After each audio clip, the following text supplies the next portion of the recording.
Bismillahirrahmanirrahim. Assalamu alaikum. How are you all? I hope so that all of you are doing well. So in today's class we are going to start chapter number 5 and the name of the chapter is vectors. So all of you can see over here what we will study in this chapter, or these are the contents of the chapter: introduction, vector representation, multiplication of a vector by a number, negative vector, trigonometric ratios and resolution of a vector. Okay, so let's start with vectors. So first of all, before starting the vector I would like to give you a small introduction about it. जब भी हम जो है कुछ हमारे पास कोई ना कोई क्वांटिटीज़ होती हैं, ठीक है, फिजिक्स के अंदर, for example mass, acceleration, momentum, energy वगैरह, इन क्वांटिटीज़ को हम किसी ना किसी तरह से मेजर करते हैं, ठीक है। तो ये क्वांटिटीज़ जो है, कुछ क्वांटिटीज़ इनमें से स्केलर होती हैं और कुछ क्वांटिटीज़ वेक्टर्स होती हैं। अब स्केलर क्वांटिटीज़ क्या होती हैं और वेक्टर क्वांटिटीज़ क्या होती हैं, I will tell you. Scalar quantities वो क्वांटिटीज़ होती हैं जिनका हमारे पास सिर्फ मैग्नीट्यूड होता है, ठीक है, और वेक्टर क्वांटिटीज़ वो होती हैं जिनका हमारे पास मैग्नीट्यूड के साथ साथ क्या होता है, डायरेक्शन भी होती है, ठीक है। यहाँ पे देखें, such as and velocity have a magnitude and unit of measurement and direction, these quantities are called vector quantities. Vector quantities वो क्वांटिटीज़ होती हैं जिनमें मैग्नीट्यूड भी हो और डायरेक्शन भी हो, और स्केलर क्वांटिटीज़ होती हैं which are completely specified by their magnitude. अच्छा, ये वेक्टर हैं। तो वेक्टर क्वांटिटीज़ से मैंने क्या बताया, कौन सी होती हैं जिसमें मैग्नीट्यूड भी हो और डायरेक्शन भी हो, तो वो क्वांटिटीज़ मैग्नीट्यूड वेक्टर होंगी। और वो क्वांटिटीज़ जिसमें सिर्फ हमारे पास मैग्नीट्यूड हो, डायरेक्शन ना हो, those quantities are called vector quantities. Now हमारे पास वेक्टर रिप्रेजेंटेशन किस तरह से होती है, let's start that. So now और second topic was vector representation. Vector representation में हमने वेक्टर को किस तरह से रिप्रेजेंट करना होता है। सबसे पहले हम एक लाइन ड्रॉ करते हैं। अब ये लाइन हम किसी भी फॉर्म में ड्रॉ कर सकते हैं, ठीक है, जो भी हमें गिवन इंस्ट्रक्शंस होंगी। फॉर एग्जांपल मुझे बोला गया टूवर्ड्स नॉर्थ, तो मैं नॉर्थ की तरफ डायरेक्शन ड्रॉ करूँगी। अब मुझे फॉर एग्जांपल बोला जाए कि towards south, a person is travelling towards south, तो मैं फिर डाउनवर्ड ड्रॉ करूँगी। अब ये वेक्टर की रिप्रेजेंटेशन होती है। हम वेक्टर में एक लाइन भी ड्रॉ करते हैं और एक एरो हेड भी बताते हैं। ये एरो हेड बेसिकली क्या बताता है, डायरेक्शन बताता है आपको, ठीक है। This arrow head tells us about direction, ठीक है। तो ये हमारे पास एक वेक्टर की रिप्रेजेंटेशन होती है। जब हम क्वेश्चंस करेंगे then you will get it in a more better way. अच्छा, अब हमारे पास वेक्टर को अगर मैं रिप्रेजेंटेशन करूँ, अगर इसकी फॉर एग्जांपल ये मेरा एक सपोज वेक्टर ए है, ये तो मैग्नीट्यूड बता रहा है, ठीक है। अब मैं अगर इसके ऊपर ये छोटा सा एरो बना दूंगी ना, तो इसका मतलब ये बन जाएगा, ये क्या है, ये एक वेक्टर है, सही है। इस एरो का क्या मतलब होता है, ये वेक्टर है। और अगर मैं सिर्फ ये ए लिखूँगी तो इसका मतलब क्या है, ये वेक्टर ए का क्या है, मैग्नीट्यूड है। ये वेक्टर ए का क्या हो जाएगा, मैग्नीट्यूड हो जाएगा, सही है। तो ये वेक्टर के रिप्रेजेंटेशन का तरीका होता है कि वेक्टर के ऊपर हम एक छोटा सा एरो बना देते हैं विच रिप्रेजेंट्स वेक्टर, और अगर एरो ना बनाओ तो इसका मतलब ये उस वेक्टर का क्या है, ये मैग्नीट्यूड है। ओके, सो नाउ और new topic is multiplication of a vector by a number. अब मेरे पास कोई एक वेक्टर है, वेक्टर कैसे रिप्रेजेंट करते हैं, अगैन फॉर एग्जांपल यहाँ पे मैंने ले लिया एक एफ वेक्टर, ठीक है, ये एफ है और ये वेक्टर है, सही है। अब ये वेक्टर है, मैं इसको किसी वेक्टर से अगर या किसी नंबर से मल्टीप्लाई करती हूँ, यहाँ पे नंबर है, इस वेक्टर को अगर मैं किसी नंबर से मल्टीप्लाई करती हूँ तो क्या होगा। फॉर एग्जाम्पल मेरे पास एफ वेक्टर है, ठीक है। अब मैंने एफ वेक्टर लिया और मैंने इसकी जो मेजरमेंट ली कितनी ली, 2 सेंटीमीटर ली। देखें आप लोग डायग्राम में देख सकते हैं, 2 सेंटीमीटर मैंने इसकी मेजरमेंट ले ली, ठीक है। तो अब इसका मतलब क्या हुआ कि ये वेक्टर 2f का है, मतलब 2f मतलब 2 मेजरमेंट का है, ठीक है। अब मैं अगर इसका क्या मतलब हुआ कि मैंने f वेक्टर को 2 से मल्टीप्लाई कर दिया, ठीक है, वेक्टर 2f, सही है।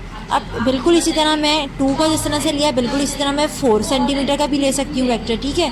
अब 4 सेंटीमीटर लिया है तो यहाँ पे 2f क्यों लिखा है, यहाँ पे बेसिकली इस वेक्टर को इससे कंपेयर किया गया है, सही है, कंपैरिजन किया गया है। तो ये अगर f एक suppose initial vector original vector है जो कि 2 सेंटीमीटर का है, तो 2f कितने का होगा, 4 सेंटीमीटर का होगा, ठीक है। और अगर मैं इसी वेक्टर का हाफ कर दूँ तो 2 सेंटीमीटर का हाफ क्या हो जाएगा, 1, ठीक है। तो 1 सेंटीमीटर इक्वल्स टू, मतलब ये वेक्टर इसका हाफ हो जाएगा, सही है। लेकिन ये सिंपली नॉर्मल आपका वेक्टर है। अगर मैं किसी वेक्टर को किसी वेक्टर से किसी नंबर को मल्टीप्लाई करती हूँ तो ये नहीं कि वो वेक्टर नहीं रहेगा, वो वेक्टर ही रहेगा, बस उसका मैग्नीट्यूड चेंज हो जाएगा, सही है। यहाँ पे देखें, ये एफ भी वेक्टर है और 2f भी वेक्टर है, ये दोनों है वेक्टर ही, ठीक है। लेकिन ऐसा हरगिज़ नहीं कि इनका ये लोग वेक्टर नहीं रहे, ठीक है। एफ़ को अगर मैंने 2 से मल्टीप्लाई कर दिया तो वो वेक्टर ही है, 2f अभी भी वेक्टर ही है, बस क्या होगा, मैग्नीट्यूड चेंज हो जाएगा। सही है। इसी तरह मैंने f वेक्टर को कम कर दिया, अब ये 1 था, इसके साथ मैंने क्या कर दिया, अब इस वेक्टर को हाफ़ कर दिया, तो अब हरगिज़ ये नहीं होगा कि ये अब वेक्टर नहीं रहा, नहीं, हाफ़ करने पे भी ये वेक्टर ही रहेगा। All of you can C over here, ठीक है, ये हाफ़ करने पे भी हमारे पास वेक्टर ही रहेगा। 1/2f और 1 सेंटीमीटर की लाइन हो गई, ठीक है। अब क्या करते हैं हम, ये वाला पैराग्राफ देखिएगा और से, in case the vector f is multiplied by a negative number, अगर पॉजिटिव नंबर है तब तो वही नंबर आ जाएगा। जैसे f को मैंने 2 से मल्टीप्लाई किया था तो मेरे पास क्या आया, 2f। सही है। अब मैं अगर f फैक्टर को एक नेगेटिव नंबर से मल्टीप्लाई करूँगी तो क्या होगा, नेगेटिव नंबर से मल्टीप्लाई करने पर क्या होगा कि अब फॉर एग्जांपल ये एक f फैक्टर था, मैंने जब इसको 2 से मल्टीप्लाई किया था तो ये उसी डायरेक्शन में था, देखिए इसका एरो हेड वहीं पर है। लेकिन अभी मैं f फैक्टर को 2 से मल्टीप्लाई नहीं करूँ, मैं किससे मल्टीप्लाई करूँ, -2 से, तो ये क्या करेगा, ये अपनी डायरेक्शन को अपोजिट कर देगा। ये पहले ऊपर जा रहा था, अब क्या आ जाएगा, नीचे आ जाएगा। अभी यहाँ नीचे इसका एरो होता, यहाँ पे अगर फॉर एग्जांपल अभी नीचे एरो होता तो यहाँ पे कहाँ आता, ऊपर आता। तो माइनस नंबर से मल्टीप्लाई करने पर आपको ये पता चला कि जब भी आप वेक्टर को एक माइनस नंबर से मल्टीप्लाई करते हैं, नेगेटिव नंबर से मल्टीप्लाई करते हैं, तो वो वेक्टर अपनी जस्ट डायरेक्शन को अपोजिट कर देता है, ठीक है। सो this is the multiplication of a vector by a number. Okay, so now the next topic is negative of a vector. Negative of a vector भी बिल्कुल वैसा ही होता है। क्या होगा, आपके पास एक वेक्टर है, ठीक है, फॉर एग्जांपल ये एक मेरे पास वेक्टर है जो कि 4 सेंटीमीटर का है, सही है। लेट सपोज मैं इसको नाम दे देती हूँ a, ठीक है, ये a वेक्टर। अब मैंने इसका नेगेटिव वेक्टर निकालना है, तो नेगेटिव वेक्टर में क्या होगा, ये इसका बिल्कुल रहेगा उसी डायरेक्शन में, बस अपनी रहेगा उसी तरह, जैसा 4 सेंटीमीटर है, पहले भी 4 सेंटीमीटर था, अभी भी 4 होगा, लेकिन नेगेटिव वेक्टर है इसलिए माइनस आ जाएगा और अपनी डायरेक्शन को ये चेंज कर देगा, सही है। ये अपनी डायरेक्शन लाजमी चेंज करेगा, तो ये क्या हो जाएगा, -a वेक्टर, ठीक है। इसका क्या मतलब हुआ, अच्छा ये दोनों वेक्टर क्या सेम वेक्टर है, ये वाला 4 और -4 नहीं, these are the 2 different vectors because their direction are different. ये दोनों एक डिफरेंट वेक्टर्स हैं, क्यों, क्योंकि इनकी डायरेक्शन जो है वो बिल्कुल। Now our new topic is vector addition. Vector addition में अगैन हमारे पास वेक्टर एडिशन करें तो हमारे पास 2 वेक्टर्स होंगे, सपोज a वेक्टर है और b वेक्टर है, ठीक है। इन दोनों को मुझे ऐड करना है, इन दोनों को जब मैं ऐड करूँगी तो इनके मैं मैग्नीट्यूड्स को ऐड करूँगी, ठीक है। जब ये 2 वेक्टर्स ऐड हो जाएंगे तो मुझे जो नया वेक्टर मिलेगा उसको मैं क्या बोलूँगी, अपना वो मेरा कौन सा वेक्टर होगा, वो रिजल्टेंट होगा, ठीक है। रिजल्टेंट का मतलब कि इन दोनों को ऐड करने से मुझे एक नया वेक्टर मिला, that is resultant vector. Let's read it. When adding vectors we are concern only with their net result, हमें इनके सिर्फ नेट रिजल्ट से ताल्लुक है, ठीक है।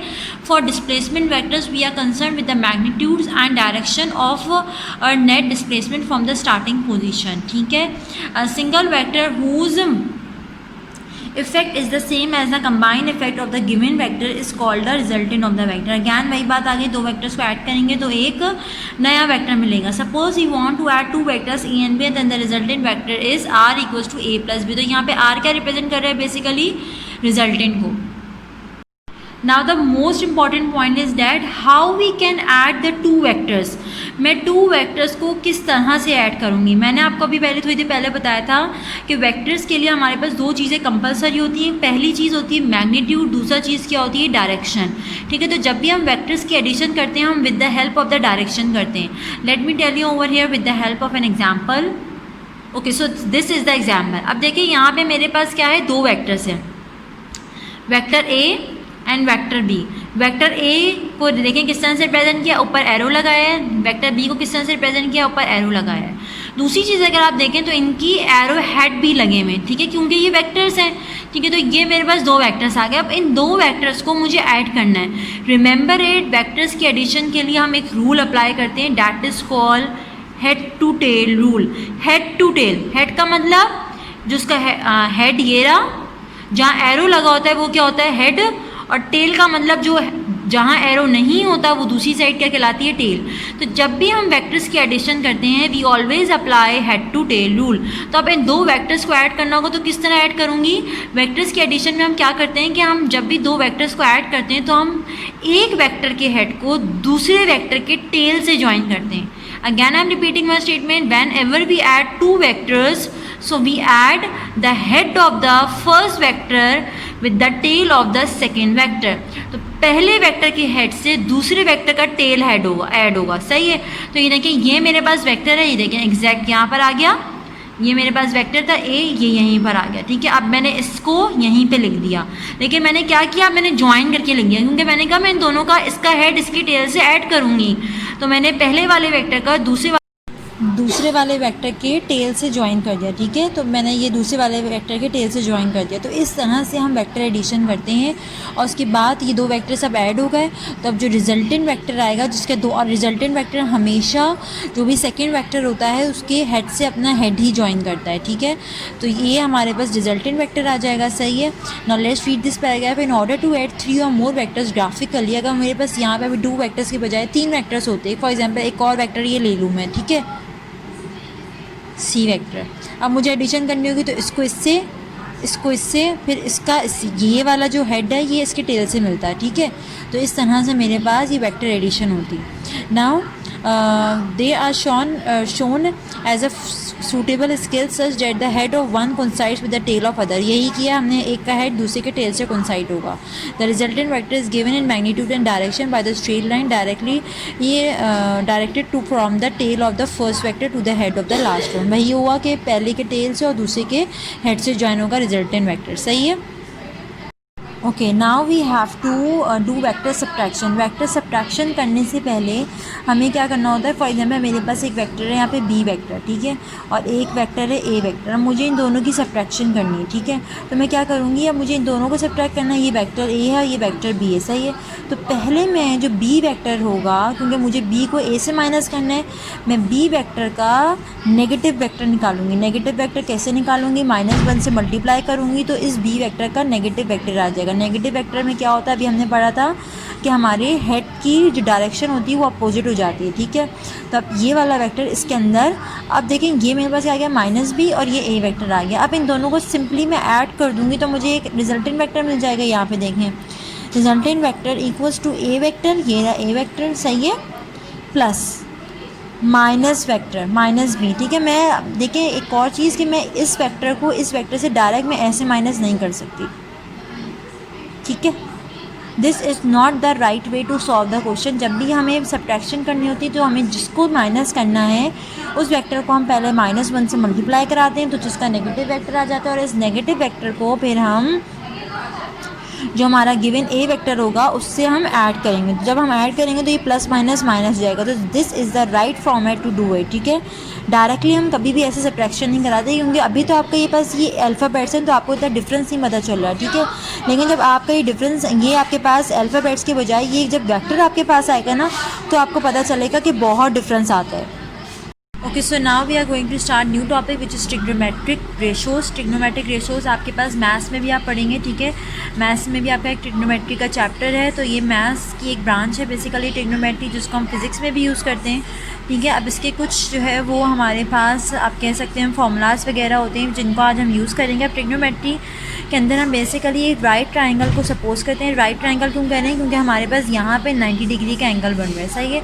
एक राइट ट्रायंगल को हम सपोज करते हैं जिसकी ये वाली साइड क्या होती है, बेस, और जो हॉरिजॉन्टल वर्टिकल साइड होती है वो क्या होती है, परपेंडिकुलर P, और ये वाली चीज़ क्या होती है, हाइपोटेन्यूज होती है, ठीक है। तो ये हमारे पास इस तरह से क्या बन गया, एक राइट ट्रायंगल बन गया। अब इस राइट ट्रायंगल में हम करते क्या हैं, okay, so these are the some trigonometric ratios. हमारे पास ट्रिग्नोमेट्री में ये 3 बेसिक रेशियोज़ होते हैं, sine theta, cos theta, tangent theta, ठीक है। ये साइन थीटा, ये कॉस थीटा, ये टेंजेंट थीटा। साइन थीटा किसके बराबर होता है, परपेंडिकुलर अपॉन हाइपोटेन्यूज। अब परपेंडिकुलर हाइपोटेन्यूज क्या होता है, अभी मैंने आपको बताया था, this is perpendicular and this is hypotenuse, ठीक है। ये साइन थीटा का स्टैंडर्ड है कि साइन थीटा किसके बराबर होगा, P अपॉन H के बराबर होगा। इस तरह कॉस थीटा किसके बराबर होगा, हमारा base upon hypotenuse. Base upon hypotenuse का मतलब अगर डायग्राम में आप देखें तो ये बेस है और ये हाइपोटेन्यूज है, ठीक है। तो बेस अपॉन हाइपोटेन्यूज। अब आ जाते हैं टेंजेंट थीटा पे। टेंजेंट थीटा किसके बराबर होगा, परपेंडिकुलर अपॉन बेस की, ठीक है। अब आपको इसको याद कैसे रखना होगा, कि हमें कैसे याद रहेगा कि sine theta P upon H के बराबर है, cos theta B upon H के बराबर है, tangent theta P upon B के बराबर है। तो पहले तो मैं आपको बेसिक्स बता देती हूँ कि B का मतलब बेस है यहाँ पे, P का मतलब परपेंडिकुलर है, एच का मतलब हाइपोटेन्यूज है। आप इसको याद कैसे रखेंगे सेंटेंस के थ्रू, सम पीपल हैव, सम देखिए सम का मतलब एस, एस ये रहा, सम किसके बराबर होगा, पीपल हैव के, पी और एच, ठीक है, पी अपॉन एच। फिर कर्ली ब्राउन हेयर्स, कर्ली का सी, सी किसके बराबर होगा, ये रहा कॉस थीटा के, cos theta equals to brown hairs B upon H के, ठीक है। इसी तरह थ्रू प्रॉपर ब्रशिंग, थ्रू का टी, टी किसके बराबर होगा, proper brushing P upon B के, सही है। तो आपने इस सेंटेंस के थ्रू आप इसको याद रख सकते हैं। ये आपके पास इसका कुछ टेबल है कि साइन 0 जो है वो 0 के बराबर होता है, साइन 30 हाफ के बराबर होता है, साइन 45 1/√2 के बराबर होता है, साइन 60 इसके बराबर होता है, ठीक है, साइन 90 1 के बराबर होता है, कॉस 0 आपका 1 होता है, कॉस 30 √3/2 होता है, कॉस 45 1/√2 होता है, कॉस 60 1/2 होता है, और कॉस 90 हमारे पास 1 होता है। इसी तरह टेंशन की तीनों वैल्यूज़। अच्छा एक और चीज़ यहाँ पे क्या है कि आप इसको कैलकुलेटर में भी बहुत आराम से निकाल सकते हैं, साइन 30 को, साइन 45 को, साइन 60 को, ठीक है। इसी तरह कॉस की भी सारी वैल्यूज़ आप कैलकुलेटर से निकाल सकते हैं। Okay so our new topic is resolution of vector, ठीक है। रेजोल्यूशन का मतलब क्या है कि हमारे पास एक वेक्टर होगा, उसको मैं 2 पार्ट्स में डिवाइड कर दूँगी, ठीक है। अब 2 पार्ट्स में कैसे डिवाइड करूँगी ये हम आगे देखते हैं कि हमने एक वेक्टर को जो है वो 2 पार्ट्स में किस तरह से रिजॉल्व करना है, किस तरह से उसको स्प्लिटिंग करनी है। तो बेसिकली जो स्प्लिटिंग है उसको अलग करना है। This process of splitting a vector into its components, जो आएंगे वो मतलब जो 2 वेक्टर्स आएंगे वो क्या आएंगे, कंपोनेंट्स आएंगे, is called the resolution of the vector. जो 2 कंपोनेंट्स अभी मैं निकालूंगी वो दोनों कंपोनेंट्स क्या कहलाते हैं, रेजोल्यूशन ऑफ द वेक्टर कहलाते हैं। Okay so this is the vector. For example आप ये सपोज करें ये हमारा वेक्टर है, ठीक है, दिस एफ, ये एफ वेक्टर है। इस एफ वेक्टर को मैं 2 पार्ट्स में डिवाइड करूँगी, ठीक है। एक तो इसका प्रोजेक्शन मैं हॉरिजॉन्टल ले लूँगी, इस वेक्टर का प्रोजेक्शन मैं एक्स एक्सिस पे ले लूँगी, हॉरिजॉन्टल ले लूँगी। इसीलिए जो इसका प्रोजेक्शन आया है वो क्या है, एफ एक्स के नाम से, और ये प्रोजेक्शन भी एक वेक्टर है, इसीलिए इसके ऊपर मैंने एरो भी लगाया हुआ है। तो एफ एक्स का वेक्टर, ठीक है। अब इसी वेक्टर का मैं वर्टिकल प्रोजेक्शन लूँगी। जब वर्टिकल प्रोजेक्शन लूँगी तो मुझे क्या मिलेगा, एफ वाई मिलेगा। वाई क्यों मिलेगा, क्योंकि मैं वाई एक्सिस पे पुट कर रही हूँ ना इसको, तो एफ वाई, और ये भी एक वेक्टर है तो इसलिए ये इसके ऊपर भी एक वेक्टर आ जाएगा। अब यही देखिए, अब एफ जो है वो 2 पार्ट्स में डिवाइड हो गया, एफ एक्स में और एफ वाई में, सही है। तो अब इसको सॉल्व करते हैं। अच्छा अब हमारे पास जो ये एफ एक्स और एफ वाई कंपोनेंट्स आए हैं, हमने इनकी वैल्यूज़ निकालनी है, और ये वैल्यूज़ हम इस टेबल्स की मदद से ही निकालेंगे। तो सबसे पहले हम देख लेते हैं एफ एक्स की वैल्यू। एफ एक्स की वैल्यू मैं निकालूंगी कॉस थीटा से। कॉस थीटा ट्रिग्नोमेट्रिक रेशियो है। कॉस थीटा किसके बराबर होता है, अभी मैंने आपको बताया था, मैं लिख भी देती हूँ। Cos theta base upon hypotenuse के बराबर होता है, ठीक है। तो अब बेस यहाँ पे क्या है, ये ट्राइंगल है, सही है। अब यहाँ पे बेस क्या है मेरे पास, ये बेस होती है, सही है, ये बेस है। बेस मेरे पास क्या है, एफ एक्स। तो cos theta equals to base की जगह पे क्या लिख दूँगी, एफ एक्स, और हाइपोटेन्यूज, हाइपोटेन्यूज क्या मेरे पास, एफ है, ठीक है। तो इस हाइपोटेन्यूज को, ये एच है मेरा, सही है, ये हाइपोटेन्यूज हो गया। तो मैंने एच की जगह पे क्या लिख दिया, एफ लिख दिया। तो कॉस थीटा किसके बराबर हो गया, एफ एक्स अपॉन एफ की, और मुझे किसकी वैल्यू निकालनी थी, एफ एक्स की। तो एफ एक्स यहीं पर रहेगा, जो एफ डिवाइड हो रहा है वो दूसरी जगह जाके मल्टीप्लाई हो जाएगा। तो देखिए एफ एक्स अपनी जगह पे रहा और एफ कॉस थीटा आ गया यहाँ पर, सही है। So here we have find out the value of fx which is f cos theta.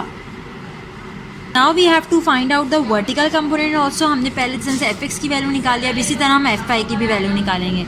अब fy की वैल्यू हम किससे रेशो से निकालेंगे, साइन थीटा से। साइन थीटा हमने लिया, साइन थीटा किसके बराबर होता है, परपेंडिकुलर अपॉन हाइपोटेन्यूज के बराबर होता है। यहाँ परपेंडिकुलर किसके बराबर है, आप लोग देख सकते हैं, ये रहा perpendicular, and it's equal to fy, सही है, ये परपेंडिकुलर है, ठीक है, जो कि एफ आई के बराबर है। तो इस एफ आई को मैं यहाँ पर पुट कर दूँगी, पी की जगह पर क्या आ जाएगा, एफ आई।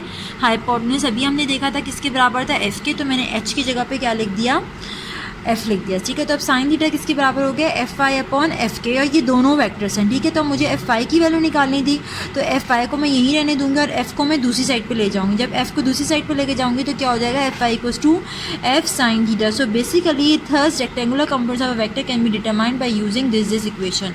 तो ये दो कंपोनेंट्स आए हैं, ये इनका क्या नाम है, रेक्टेंगुलर कंपोनेंट्स, ठीक है। इन 2 कंपोनेंट्स का क्या नाम है हमारे पास, रेक्टेंगुलर कंपोनेंट्स ऑफ एफ। अगर मैं एफ एक्स बोलूँ, एक्स कंपोनेंट बोलूँ, this is basically known as X component, ये x कंपोनेंट है f का, और ये कौन सा कंपोनेंट है, y कंपोनेंट है। अगर आपको x और y कंपोनेंट बोला जाएगा निकालने के लिए, so you can use these two equations. So now our last topic of today's chapter is composition of a vector by rectangular components। अब हमने इस वेक्टर की composition करनी है with the help of the rectangular components। rectangular components अभी हमने निकाले हैं, क्या हैं, fx हैं और fy। तो हम इन दोनों को यूज़ करेंगे, इन दोनों इक्वेशंस को अभी हम यूज़ करेंगे। ना all of you can see this diagram. ये डायग्राम अभी हम पहले डिस्कस कर चुके हैं। ये एफ वेक्टर था, तो इसका प्रोजेक्शन एक्स पे ले लिया था तो एफ एक्स आ गया था। इसी का प्रोजेक्शन एफ वाई पे ले लिया था तो हम वाई पे ले लिया था, तो हमारे पास क्या आ गया था, एफ आई आ गया था। अब मुझे क्या निकालना था, मुझे composition of a vector by rectangular components निकालनी थी। मतलब इन वेक्टर्स का आपस में रिलेशन निकालना है, एफ एक्स का और एफ वाई का। ठीक है, तो जब एफ एक्स का और एफ वाई का रिलेशन निकालूंगी, देखिए यहाँ पे consider rectangular components F X and F Y which are represented by the directed line O N and O B. ये ओ ए है जो कि एफ एक्स है, ये ओ बी है जो कि एफ आई है।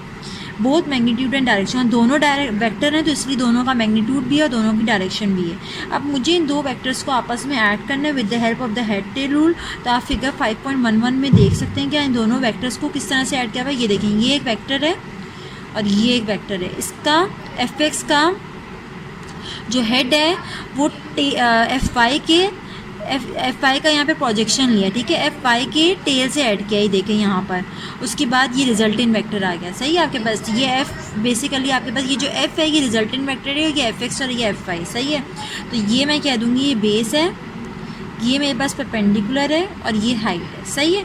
तो इस तरह से मेरे पास देखें यहाँ पे 90 डिग्री का एंगल बन रहा है, सही है। तो ये बेस, परपेंडिकुलर और हाइट। तो अब मुझे क्या निकालनी है, वैल्यू, किसकी वैल्यू निकालनी है, एफ़ की वैल्यू निकालनी है। अब एफ़ की वैल्यू के लिए हम एक थ्योरम यूज़ करते हैं which is known as Pythagoras theorem. ये थ्योरम होता क्या है, थ्योरम का होता है कि हाइपोटेन्यूज स्टैंडर्ड है, ठीक है, हाइपोटेन्यूज का स्क्वायर इक्वल्स टू परपेंडिकुलर का स्क्वायर प्लस बेस का स्क्वायर। यहाँ पे हाइपोटेन्यूज क्या है, ये ट्राइंगल है आपका, ठीक है। यहाँ पे बताएं हाइपोटेन्यूज क्या है, ये एफ़ है ना, तो हाइपोटेन्यूज की जगह पे क्या लिख दूँगी, एफ़ का स्क्वायर। परपेंडिकुलर क्या है यहाँ पे, ये रहा परपेंडिकुलर, और परपेंडिकुलर की वैल्यू क्या है, एफ वाई। तो मैं यहाँ पे क्या करूँगी, एफ वाई का स्क्वायर कर दूँगी प्लस बेस क्या है यहाँ पे, ये बेस है हमारे पास, और बेस की वैल्यू क्या है, एफ एक्स, तो मैं एफ एक्स का स्क्वायर कर दूँगी, सही है। तो देखिए मुझे यहाँ से अब एफ स्क्वायर की वैल्यू मिल गई। या मैं अगर इसका स्क्वायरिंग ऑन बोथ साइड कर दूँगी तो मुझे क्या मिल जाएगा, एफ़ की वैल्यू मिल जाएगी, ठीक है। एफ़ की वैल्यू मुझे इस तरह से मिल जाएगी। तो अब f की वैल्यू आप लोग देख सकते हैं, हमारे पास ये आ गई, f इक्वल्स टू रूट में एफ एक्स का स्क्वायर प्लस एफ वाई का स्क्वायर, क्योंकि ये स्क्वायर इस रूट से कैंसिल आउट हो गया और हमारे पास यहाँ पे एडिशन है तो ये दोनों को अलग अलग नहीं मिल सकता। तो इस तरह से हमने एक जो है वो f की वैल्यू निकाल ली। Now what we have to do, we have to find the theta. यहाँ पे जो ये f है ना, ये देखें इस डायग्राम में जो ये f है ना, ये जो इसके साथ थीटा एंगल बना रहा है, ये तो हमें 90 पता है, ये जो थीटा एंगल बना रहा है हमने ये भी निकालना है। तो अब अगर आप एक चीज़ को ऑब्जर्व करें तो ये थीटा किसके साथ बना रहा है, एक एफ एक्स के साथ बना रहा है और एक f के साथ बना रहा है। फिर ये एफ एक्स किससे जॉइन है, एफ वाई से जॉइन है। तो इस थीटा को निकालने के लिए मैं कौन सा टेक्नोमेट्रिक रेशो यूज़ करूँगी, टेंजन थीटा, ठीक है। टेंजन थीटा हमारा किसके बराबर होता है, अभी मैं दोबारा बता देती हूँ। टेंजन थीटा बराबर होता है परपेंडिकुलर अपॉन बेस के। अब आप अगर इस ट्राइंगल में परपेंडिकुलर देखें तो परपेंडिकुलर मेरे पास क्या है, एफ आई, ठीक है। तो मैं परपेंडिकुलर की जगह पे क्या लिख दूँगी, एफ आई, और एफ बेस क्या है मेरा, यहाँ पे बेस मेरे पास है एफ एक्स, तो मेरे पास बेस पे क्या आ जाएगा, एफ एक्स। तो टेंजन थीटा की क्या वैल्यू आ गई, F i upon f X. और अगर मैं इस थीटा का, मुझे बेसिकली थीटा निकालना था, तो ये टेंजन यहाँ पर दूसरी जगह पे जाके क्या हो जाएगा, टेंजन इनवर्स। तो इस तरह से मेरे पास theta equals to tangent inverse f i upon f x की वैल्यू आ जाएगी। All of you can see it over here. So here we are done with chapter number 5 also.